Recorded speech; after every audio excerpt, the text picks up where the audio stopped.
Big Boss Malayalam season 6 episode number 66ന്റെ live അപ്ഡേറ്റിലേക്ക് പോവാം. അപ്പൊ ഇന്നത്തെ ലൈവ് അപ്ഡേറ്റിന്റെ മെയിൻ സാധനം എന്ന് പറഞ്ഞാൽ ഫാമിലി റൗണ്ട് ആണ്. അപ്പൊ ഫാമിലി ടാസ്ക് തുടങ്ങിയിട്ടുണ്ട്. അപ്പോൾ ഇന്ന് വന്നത് നമ്മുടെ അൻസിബയുടെയും ഋഷിയുടെയും ഫാമിലിയാണ്. അപ്പൊ ആദ്യം തന്നെ വന്ന ഋഷിയുടെയും അൻസിബ നമുക്ക് അത് പറയാം. അതിന് മുന്നേ രാവിലെ തന്നെ ഇവർ ചർച്ച ചെയ്യുന്നു. സായിയും സിജോയും ഒക്കെ ആയിട്ട് എന്താ പറയാ, ലാലേട്ടന്റെ ബർത്ത്ഡേ ആണല്ലോ അടുത്ത ആഴ്ച മെയ് 21 അപ്പോ ചൊവ്വാഴ്ച മെയ് 21 ബർത്ത്ഡേ ആകുമ്പോഴത്തേക്കും ഇവർ ചെറിയ പ്രോഗ്രാം ഒക്കെ പ്ലാൻ ചെയ്യുന്നത്. പക്ഷെ നല്ലൊരു ഐഡിയ, സായിന്റെ പ്ലാൻ ആണെന്നാണ് അവിടെ പറഞ്ഞത്. നല്ല അടിപൊളി പ്ലാൻ തന്നെയാണ്. അതായത് ഒരു പോഡ്കാസ്റ്റ് പോലെ തുടങ്ങുക, എല്ലാവരും കൂടി ഇരുന്നിട്ട് സംസാരിക്കുക. ഓരോ ദിവസം 2-3 പേര് വെച്ചിട്ട് സംസാരിക്കുക, ഡിസ്കസ് ചെയ്യുക. സായും സിജോവും ആങ്കർ എന്ന രീതിയിൽ ചോദ്യങ്ങൾ ചോദിക്കുക അല്ലെങ്കിൽ ഡിസ്കസ് ചെയ്യുക. അപ്പോൾ എന്താ പറയാ, ലാലേട്ടന്റെ സിനിമകളെ കുറിച്ചും സിനിമ കാണാൻ പോയ അനുഭവത്തെ കുറിച്ചും സിനിമന്റെ ഒരു എന്താണ് ജീവിതത്തിൽ ഉണ്ടാക്കിയ ഒരു ഇൻഫ്ലുവൻസ്, അങ്ങനത്തെ കുറച്ച് കാര്യങ്ങൾ ഡിസ്കസ് ചെയ്യുന്ന സംഭവമാണ് ശരിക്കും അവരുദ്ദേശിക്കുന്നത്. പിന്നെ പാട്ടുകളെ കുറിച്ചും ആക്ട് ചെയ്യാന്നൊക്കെ രീതിയിൽ. അപ്പൊ അങ്ങനെ ചെറിയൊരു പോഡ്കാസ്റ്റ് നടത്താന്നാണ് സായി ഇങ്ങനെ പറഞ്ഞുകൊണ്ടിരിക്കുന്നത്. അപ്പൊ ആ ആശയം എല്ലാവരും അക്സെപ്റ്റ് ചെയ്തു. അവർ രാവിലെ ഭക്ഷണം കഴിക്കുമ്പോൾ ഡൈനിങ് ടേബിളിൽ ചുറ്റിരുന്നിട്ട് അവർ അക്സെപ്റ്റ് ചെയ്തു. അപ്പൊ അവർ പറയുന്നത് നമുക്ക് അത് നല്ലൊരു പ്രോഗ്രാമാണ്, ലാലേട്ടന് കൊടുക്കുന്നത് ഏറ്റവും നല്ലൊരു ബർത്ത്ഡേ വിഷ് ആവുന്ന രീതിയിൽ തന്നെ സംസാരിച്ചു. കാരണം നമുക്കറിയാം എന്റെ വൺ ഓഫ് ദ ഫേവറേറ്റ്, എന്റെ ഫേവറേറ്റ് ഒരു ഹീറോ അല്ല, ഒരു ഫേവറേറ്റ് ആക്ടർ എന്ന് പറഞ്ഞാൽ ലാലേട്ടനാണ്. ഞാൻ എപ്പോഴും പറഞ്ഞാൽ എന്റെ ജീവിതത്തിൽ എനിക്ക് എന്റെ ഒരു അന്ത്യാഭിലാഷം എന്നുള്ള രീതിയിൽ ഒരു അഭിലാഷം എന്ന് പറയുന്നത് എനിക്ക് ലാലേട്ടനെ നേരിട്ട് കാണുന്നില്ല. എനിക്ക് സായി എനിക്ക് കാണിച്ചു തരുന്നുള്ള ഉത്തമ വിശ്വാസം എനിക്കുണ്ട്. അപ്പൊ അതിന് വേണ്ടി വെയിറ്റിംഗ് ആണ്. ലാലേട്ടനെ കണ്ട് ഒന്ന് കെട്ടിപ്പിടിക്കുക, അത്രേ ഉള്ളൂ. എനിക്ക് ചെറിയൊരു ആഗ്രഹമുള്ളൂ. അപ്പൊ ലാലേട്ടന്റെ ബർത്ത്ഡേ ആണ് ഇനി വരാൻ പോണത്. എന്താല്ലേ ഒരു മനുഷ്യന്റെ ഒരു ഇത് പറയുമ്പോ തന്നെ എനിക്ക് ഭയങ്കര എന്താ പറയുക, എനിക്ക് കുളിര് കോരും. ഞാൻ എന്താ പറയാ, ഇപ്പോഴും ഞാൻ 90s സിനിമകളും പാട്ടുകളും ഒക്കെ എന്റെ മനസ്സിൽ അത് മാത്രമേ ഉള്ളൂ. വേറെ എന്താ ഇപ്പോഴത്തെ സിനിമയെ കുറിച്ചോ ഇപ്പോഴത്തെ ഇതിനെ കുറിച്ചോ എനിക്ക് താല്പര്യമില്ല, ഇൻട്രസ്റ്റും ഇല്ല. എനിക്ക് ഇപ്പോഴും പഴയ സിനിമ ടിവിയിൽ വരുമ്പോഴും പഴയ സിനിമകൾ കാണുക, ആ ഒരു പാട്ടുകൾ കേൾക്കുക, ഒരു ഭയങ്കര നൊസ്റ്റാൾജിക് സമയം. നമ്മൾ 90s കിഡ്സ് ആണല്ലോ. അപ്പൊ ആ ഒരു ലാലേട്ടന്റെ സംഭവം എന്റെ തലയിൽ എപ്പോഴും ഉള്ളതാ. അപ്പൊ അതെനിക്ക് എന്റെ ഏറ്റവും വലിയ ആഗ്രഹം ലാലേട്ടനെ കാണാനല്ലോ. അപ്പൊ സായി കപ്പടിച്ച് വരുമ്പോൾ ലാലേട്ടനെ കാണാൻ വേണ്ടിയുള്ള കാത്തിരിപ്പിലാണ് ഞാൻ. അപ്പൊ നോക്കാല്ലേ എങ്ങനെയാന്നുള്ളത്. അപ്പൊ അതിനുവേണ്ടി പോഡ്കാസ്റ്റ് പോലെ ഒരു സംഭവം നടത്താം. നമുക്ക് എന്നും ഒരു 3 ദിവസം വെച്ച് നടത്താം. പിന്നെ ഞാൻ കേട്ടു സാറ്റർഡേ സൺഡേ ഷൂട്ട് ഇല്ലാന്നും അത് തിങ്കളാഴ്ചത്തേക്ക് മാറ്റി വെക്കേ, ലാലേട്ടന്റെ ബർത്ത്ഡേ പ്രമാണിച്ചത് ആ ഷൂട്ട് പിറ്റേ ദിവസത്തെ മാറ്റി വെക്കുക, അങ്ങനെ എന്താണ് കേൾക്കുന്നത്. എനിക്ക് കറക്റ്റ് അറിയില്ല. അപ്പോൾ ചൊവ്വാഴ്ചയാണ് ബർത്ത്ഡേ. അപ്പൊ ആ ഒരു സ്പെഷ്യൽ മൊമെന്റ് എന്തായാലും ഉണ്ടാവും. മേ ബി ഒരു കത്തൊക്കെ എഴുതി ലാലേട്ടന്റെ ആ ഒരു ഓർമ്മകൾ പങ്കുവയ്ക്കുക. പിന്നെ അവരൊരു ആക്ട് കഴിഞ്ഞ കൊല്ലൊക്കെ ഉണ്ടായിരുന്നാണല്ലോ ഒരു ആക്ടിങ് ഒക്കെ, ലാലേട്ടന്റെ പാട്ടുകളെ വെച്ചിട്ട് ആക്ട്, ഷൂട്ട്, സിനിമ അഭിനയം വെച്ചിട്ട് ഷോർട്സ് ഒക്കെ എടുത്തിട്ട് അഭിനയിക്കുക. അതൊക്കെ നല്ല അടിപൊളി സാധനങ്ങളാവും. ലാലേട്ടനത് ഭയങ്കര ഹാപ്പിയാവും. ലാലേട്ടൻ എന്നും അത് കാണാൻ പറ്റിയ സാധനങ്ങൾ. എല്ലാ കൊല്ലം ബിഗ് ബോസ് ഈ സംഭവം ഉണ്ടാവും. അത് നല്ല രസമായിട്ട് ലാലേട്ടനത് ആസ്വദിക്കാൻ പറ്റുന്ന ഒരു സാധനം. നല്ല കോമഡി സാധനങ്ങളാവും. പിന്നെ പാട്ട്, ഡാൻസ് ഒക്കെ നല്ല രസമാവും. അപ്പൊ ഈ ഒരു എപ്പിസോഡ് മേ ബി ശനി ഞായറും തന്നെ ആവും ചിലപ്പോൾ എപ്പിസോഡ്. പക്ഷെ അറിയില്ല, നമുക്ക് ഇനി തിങ്കളാഴ്ചത്തേക്ക് മാറ്റി വെക്കുമെന്ന് എനിക്ക് തോന്നുന്നില്ല. പക്ഷെ ആ ഒരു സമയത്ത് എന്തായാലും ലാലേട്ടന്റെ ബർത്ത്ഡേ സ്പെഷ്യൽ ആവും ആ ഒരു എപ്പിസോഡ് എന്ന് പറയുന്നത്, വീക്കെൻഡ് എപ്പിസോഡ് എന്ന് പറയുന്നത്. അതിന് വേണ്ടിയുള്ള പ്രിപ്പറേഷനിലാണ് അവർ ഓൾറെഡി തുടങ്ങിയത്. അപ്പൊ 3 പേര് വെച്ചിട്ട് പോഡ്കാസ്റ്റ് തുടങ്ങാം, ഡിസ്കസ് ചെയ്യാം എന്നുള്ള രീതിയിലാണ് സംസാരിച്ചത്. അത് കഴിഞ്ഞിട്ടാണ് മെല്ലെ ഒരു പാട്ട് വന്നത്. എന്റെ അമ്മ എന്നുള്ള പാട്ടൊക്കെ വെച്ച് തുടങ്ങി. ആ സമയത്താണ് നമ്മുടെ എല്ലാവരും കൂടി അത് ഫാമിലി റൗണ്ട് പറഞ്ഞ് ഓടി പോകുന്നുണ്ട്. അല്ല, അതിന് മുന്നേ തന്നെ ഒരു സംഭവം ഉണ്ടായി. അതായത് എല്ലാവരും മറ്റേ ബ്ലൈൻഡ് ഇടാൻ വേണ്ടിയിട്ട് ബിഗ് ബോസ് ഉള്ളിൽ പറഞ്ഞല്ലോ. അപ്പൊ തന്നെ അവിടുന്ന് ഡൈനിങ് ടേബിളിൽ വന്ന സിജോ പറയുന്നുണ്ട്, ഇത് നമുക്കുള്ള ഒരു പണി വരുന്നുണ്ട്. ഇത് കട്ട വലിയ പണി, കുറെ നേരമായിട്ട് കൂട്ടി വെച്ചിരിക്കുകയാണ്, ഭയങ്കര പണിയാണ്, അവിടെ കട്ടകളൊക്കെ വെക്കുന്നുണ്ട് എന്ന് പറയുന്നുണ്ടായിരുന്നു. എന്താ പറയാ, എന്തോ ബ്ലോക്സ് എന്തോ വെക്കുന്നുണ്ടായിരുന്നു. നല്ലൊരു മുട്ടൻ പണിയാണ്, ടാസ്ക്കാണ് വരാൻ പോകുന്നത്. ഇതിൽ തന്നെയാണ് സംസാരിച്ചത്. പക്ഷെ ബ്ലൈൻഡ് ഇട്ടെങ്കിൽ കുറച്ച് കഴിഞ്ഞപ്പോൾ ബ്ലൈൻഡ്സ് തുറന്ന് പിന്നെ ഡോറ് ക്ലോസ് ചെയ്തിട്ടുണ്ടായിരുന്നു. അപ്പോഴാണ് പാട്ട് വെച്ചത്. അപ്പൊ നല്ല ഒരു ഇന്നോവ കാർ അതിന്റെ ഉള്ളിലേക്ക് അങ്ങോട്ട് കയറി വരികയാണ് ചെയ്യുന്നത്. അങ്ങനെ 2-3 റൗണ്ട് അടിച്ചു. പിന്നെ ആ പാട്ട് നല്ല ഫീലുള്ള പാട്ടാണല്ലോ. അപ്പൊ അതൊക്കെ ഇങ്ങനെ വെച്ച് കഴിഞ്ഞപ്പോൾ നല്ല രസമായിരുന്നു. അതില് നമ്മുടെ എല്ലാവരും ഇത് ഫാമിലി റൗണ്ട്.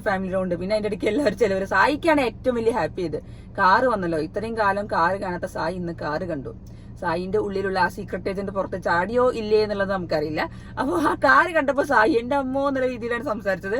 കാറ് കണ്ടപ്പോൾ സന്തോഷമായിട്ടും. ഇന്നോവ കാറാണെങ്കിലും കുഴപ്പമില്ല, അത് കാറ് മതി എന്നുള്ളതാണെങ്കിൽ കുഴപ്പമില്ലല്ലോ. ആ ഒരു ഇന്നോവ കാറാണ് സാധിച്ചത്, ഇത് എനിക്കുള്ള ടാസ്ക്കാണ്, എനിക്കുള്ളതാണെന്നുള്ള രീതിയിൽ നിന്നിട്ടുണ്ടാവുക. പിന്നെയാണ് ഫാമിലി ആണ് വരുന്നത് മനസ്സിലായതും. അപ്പോൾ എല്ലാവരും കൂടി ഇങ്ങനെ വെയിറ്റ് ചെയ്യണം. എല്ലാവരും തുറക്ക് തന്നെ നിന്നിട്ട് അവസാനം നമ്മുടെ ഫസ്റ്റ് തന്നെ വന്നത് ഋഷിയുടെ അമ്മയും സഹോദരനുമാണ് വന്നത്. അപ്പോൾ ഒരു ഗിഫ്റ്റും കൊണ്ടൊക്കെ വന്ന് നല്ല അടിപൊളി. ഋഷി ഭയങ്കര കരച്ചിലായിരുന്നു, ഭയങ്കര ഇമോഷണലാണ്. നമ്മൾ പറയുന്നത് തന്നെയാണ്, ഋഷി ഭയങ്കര ഇമോഷണലി ആയിട്ടുള്ള ഒരാളാണ്. ആ ഒരു മുന്നത്തെ സീനിലാണെങ്കിലും ഇതാണെങ്കിലും ഭയങ്കര ഇമോഷണലി അറ്റാച്ച്ഡ് ആയിട്ടുള്ള ആളാണ്. അമ്മേന്റെ കാര്യം പറഞ്ഞിട്ട് അമ്മേനെ കാണണം എന്നൊക്കെ പറഞ്ഞ് കരഞ്ഞ സീനൊക്കെ നമ്മൾ കണ്ടതാണ്. അപ്പോൾ അത് നല്ലൊരു ഹാർട്ട് ടച്ചിങ് മൊമെന്റ് ആയിരുന്നു, നല്ല അടിപൊളിയായിരുന്നു.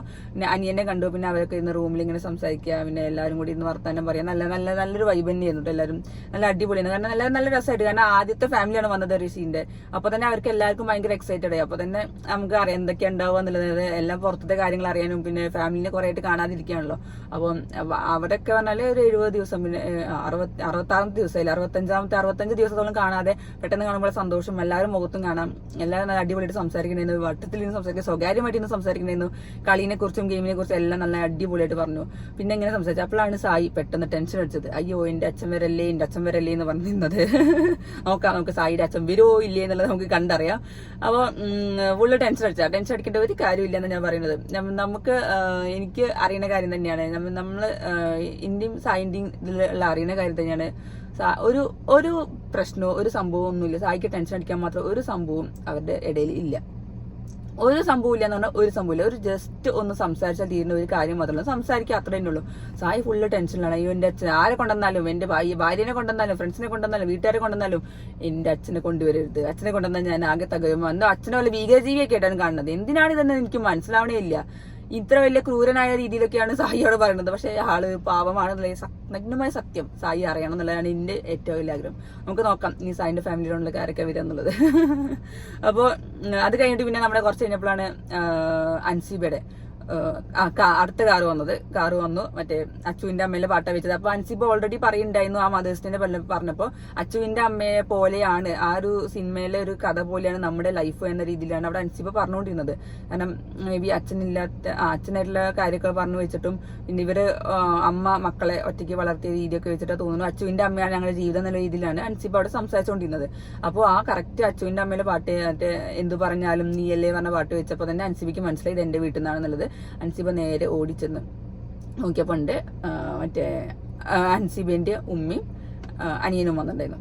അപ്പോൾ അതും നല്ലൊരു മൊമെന്റ് ആയിരുന്നു. ഫുള്ള് കെട്ടിപ്പോയി. അത് കഴിഞ്ഞിട്ടാണ് ഏറ്റവും രസം, ജാസ്മിനാണ് കൂടുതൽ കെട്ടിപ്പിടിച്ചതും ഉമ്മ കൊടുത്തതൊക്കെ. അപ്പോൾ ജാസ്മിനും ഭയങ്കര എന്താ പറയാ, ഉമ്മേനെ വെയിറ്റ് ചെയ്തിരിക്കുന്ന പോലെയാണ് തോന്നുന്നത്. കാരണം ജാസ്മിൻ ഇപ്പൊ പറയല്ലോ, എനിക്ക് ഇവിടെ നിന്ന് ഒരു തോള് ചാരാൻ ഒരു തോള് വേണം, ചാരാൻ ഇപ്പുറത്താണെങ്കിൽ അപ്പുറത്താണെങ്കിൽ എനിക്ക് തോള് വേണം, എനിക്ക് എന്റെ സങ്കടങ്ങൾ പറയണം, എന്റെ കാര്യങ്ങൾ നോക്കണം, അങ്ങനെ രീതിയിൽ ജാസ്മിൻ അങ്ങനെ വെയിറ്റ് ചെയ്ത് നിൽക്കുന്ന പോലെയാണ് എനിക്ക് തോന്നിയുള്ളത്. അപ്പോൾ ജാസ്മിൻ അൻസിബയുടെ ഉമ്മ വന്നപ്പോൾ ജാസ്മിനാണ് ഏറ്റവും കൂടുതൽ കെട്ടിപ്പിടിച്ചതും ഉമ്മ കൊടുത്തതും. പിന്നെ നല്ലൊരു സീൻ തന്നെയായിരുന്നു ശരിക്കും.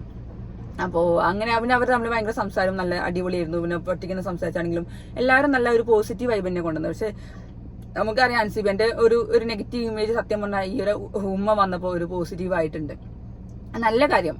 ഒരു ഫാമിലി ടാസ്ക് വന്നു കഴിഞ്ഞാൽ അതൊരു നല്ല അടിപൊളി ടാസ്ക്, അതായത് ആ നല്ലൊരു സംഭവം തന്നെയാണ്. അത് പോസിറ്റീവ് ആണെന്ന് പറഞ്ഞാൽ ഗെയിമേഴ്സിന് അത് അടിപൊളി സാധനം തന്നെ. പിന്നെ അതിന് മുന്നേ വേറെ കാര്യം പറയണ്ടേ, മറ്റേ ഋഷിന്റെ കാർ വന്നപ്പോഴത്തേക്ക് എല്ലാവരും കൂടി കാറിന്റെ ഉള്ളിൽ അകത്ത് കയറാൻ പോയി. സായി ആണെങ്കിൽ ഫസ്റ്റ് സീറ്റിൽ കയറാനും പോയി, മറ്റേ അർജുൻ സിജു പിന്നെ ജിൻഡോയും കൂടി ബാക്കത്തെ സീറ്റിൽ കാറിൽ കയറി ഇരിക്കുന്നുണ്ട്. അത് നല്ലൊരു ഫൺ സംഭവം. കാറ് കണ്ടപ്പോഴും ആൾക്കാരെ കണ്ടപ്പോഴും ഭയങ്കര സന്തോഷത്തില് മറ്റേ അർജുൻ മറ്റേ ഡ്രൈവറോട് എന്താ അണ്ണ എങ്കിൽ ഇരിക്കും എപ്പടി ഇരിക്കും എന്നൊക്കെ ചോദിക്കുന്നുണ്ടായിരുന്നു. അത് നല്ല രസമുള്ള സീനുകളായിരുന്നു. സായി കാറിന്റെ ഉള്ളിലൊക്കെ കയറി ഇരിക്കുന്നുണ്ടായിരുന്നു. അപ്പൊ അതൊക്കെ നല്ലൊരു വൈബ് എനിക്ക് തോന്നിയിട്ടോ. ഒരു സന്തോഷം, എല്ലാവരും നല്ല സന്തോഷമുണ്ട്. പിന്നെ ഭയങ്കര എക്സൈറ്റഡ് ആണ് എല്ലാവരും. ഇനി ആര് വരും, എന്ത് വരും, എങ്ങനെ വരും എന്നുള്ള രീതിയിലാണ് എല്ലാവരും വെയിറ്റ് ചെയ്തോണ്ടിരിക്കുന്നത്. അപ്പോൾ അതൊരു രസം തന്നെയാണല്ലോ. എന്തായാലും ഇപ്പൊ ലൈവായിട്ട് ഇപ്പൊ നടന്നുകൊടുക്കും. ഇന്നലെ കയറിയതാണല്ലോ ഇപ്പൊ അത് കണ്ടത്. ഇനിയിപ്പോ ഇനി ആരൊക്കെയാ കയറുക അറിയില്ല. നോക്കാം നമുക്ക് ഇനി ഫാമിലി ടാസ്കുകള്. എനിക്ക് തോന്നുന്നു ഇനിയിപ്പോ ഓരോ ദിവസം 2 പേരൊക്കെയോ വരുന്നുണ്ടാവും. അപ്പൊ 2 പേരും അവിടെ ഇപ്പൊ 13 പേരുണ്ട്. 13 പേരുണ്ടെങ്കിൽ 6-7 ദിവസമെങ്കിലും എന്തായാലും വരും. 6-7 ദിവസം വേണ്ടി വരും. മാക്സിമം 7 പോയില്ലെങ്കിലും 6 ദിവസം വരുന്നുണ്ടാവും. അപ്പോൾ എനിക്ക് തോന്നുന്ന പറഞ്ഞ പോലെ തന്നെ ശനിയാഴ്ചത്തെയും ഞായറാഴ്ചത്തെയും എപ്പിസോഡിൽ ഇപ്പോൾ തിങ്കളാഴ്ചത്തേക്ക് മാറ്റി വെക്കുകയോ അറിയില്ല. അങ്ങനെയാണെങ്കിൽ ആ ശനി ഞായറും കവർ ചെയ്തു എന്നുള്ള രീതിയിലാണ് തോന്നുന്നത്. കാരണം തിങ്കൾ മുതൽ വെള്ളി വരെയാകുമ്പോൾ 10 പേരേ ഉള്ളൂ. പിന്നെ ശനി ഞായറാകുമ്പോൾ 14 പേരോ 14 പേരെന്ന രീതിയിൽ. അപ്പോൾ അത് നോക്കാം. മേ ബി അങ്ങനെ ആവോ ഇല്ലയെന്ന് എനിക്കറിയില്ല. നമുക്ക് ഇനി ഫാമിലി റൗണ്ടുകളൊക്കെ വരട്ടെ. പക്ഷെ എനിക്കൊരു നല്ല ഡൗട്ട് ഉണ്ട്. സാധാരണ ഒരു 80-85 ദിവസം കഴിഞ്ഞിട്ടേ ഫാമിലി ടാസ്കും ഫാമിലി റൗണ്ടൊക്കെ വെക്കുള്ളൂ. പക്ഷെ ഇത് 63-65 ദിവസമൊക്കെ ആയി, 64 ദിവസത്തിലാണ് ഫാമിലി ടാസ്ക് വെച്ചത്. അപ്പൊ ബിഗ് ബോസിന് എന്തായാലും എന്തെങ്കിലും ഒരു പ്ലാൻ ഉണ്ടാവും. എന്തായാലും നമുക്കറിയാം ഇവിടെ ഒരു രാജാവ് പറഞ്ഞ ഒരാൾ ഇവിടെ വന്നിട്ടില്ല. അപ്പൊ ഈ ഒരു കഴിഞ്ഞ കൊല്ലൊക്കെ പറഞ്ഞാൽ അതിന്റെ മുന്നത്തെ പറഞ്ഞാൽ കഴിഞ്ഞൊക്കെ പറഞ്ഞാൽ ഇങ്ങനെ ആളെ മനസ്സിലായി, ആരാ വിന്നർ എന്നൊക്കെ ഏകദേശം എല്ലാവർക്കും മനസ്സിലാവുകയും ചെയ്തു. പിന്നെ കുറെ പോസിറ്റിവിറ്റിയും വന്നു ചെയ്തു, കുറെ ആൾക്കാർക്ക് കുറെ പോസിറ്റീവ് ആവുകയും ചെയ്തു. അപ്പൊ ഇതിപ്പോ എന്താണ് ഈ ഒരു ഗെയിം ചേഞ്ചിങ് മൊമെന്റ് ആവുമെന്ന് നമുക്ക് നോക്കാം. നോക്കാം. ബിഗ് ബോസിന് എന്തെങ്കിലും ഒരു പ്ലാൻ ഉണ്ടാവും ഫാമിലി ടാസ്ക് ഇപ്പൊ തന്നെ വെക്കുന്നതിന്. അപ്പോൾ നമുക്ക് നോക്കാം ഇനി അടുത്തയില് ഇനി എന്താണ് ഇന്ന് രാത്രിത്തെ എപ്പിസോഡിന്റെ റിവ്യൂ നോക്കട്ടെ. അപ്പൊ ഇതന്നെ സംഭവം വരിക അവരെ, പക്ഷെ നമ്മൾ കേട്ടതിനേക്കാളും കൂടുതൽ കാര്യങ്ങൾ നമ്മൾ ബിഗ് ബോസ് എപ്പിസോഡിൽ കാണിക്കല്ലോ. അപ്പൊ നമുക്ക് നോക്കാം ഇനി എന്തായാലും. അപ്പൊ ഇന്നത്തെ അടിപൊളി നടക്കട്ടെ. അൻസിബിന്റെ ഋഷിന്റെ ഫാമിലിക്ക് വന്നു. ഇനി നാളെ ആരാ വരിക നോക്കാം.